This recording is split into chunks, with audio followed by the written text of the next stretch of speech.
गत 22 तारिख दिन अयोध्या श्री रामलाल प्राण प्रतिष्ठा को समग्र विश्व में द्वितीय दीपावली भाव पालन कर दलमत एपरिक धर्म और संप्रदायर निर्विशेष विभिन्न कार्यक्रम माध्यम जनसाधारण निज निजर भक्ति और आनंद को परिप्रकाश कर स्थानीय लोकनाथ रोड स्थित सागर पड़िया एक भजन समारोह और भजन नृत्य आदि आयोजन कर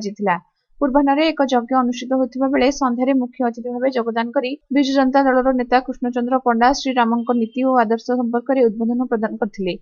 साहिर बासिंदा रामचंद्र होता प्रदीप प्रज्वलन पूर्वक भजन समारोह को उद्घाटन करते। साहिर बासिंदा माने बयस निर्विशेष कार्यक्रम को उपभोग करते।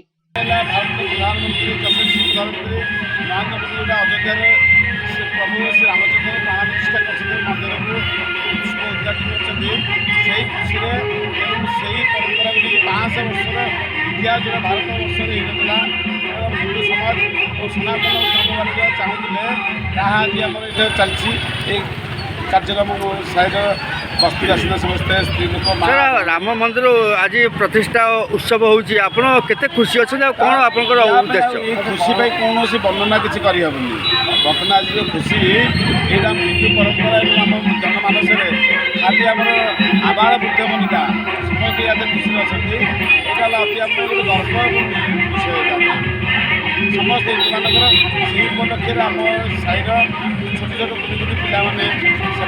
कलाकृति प्रदर्शन कर भजन समारोह हम दिन बेला आम यज्ञ अनुष्ठान होता भजन समारोह हम दिन सांस्कृतिक कार्यक्रम चलती वास्तु बस्ती आसला समस्त जनसाधारण को महाप्रसाद आप्यायन कर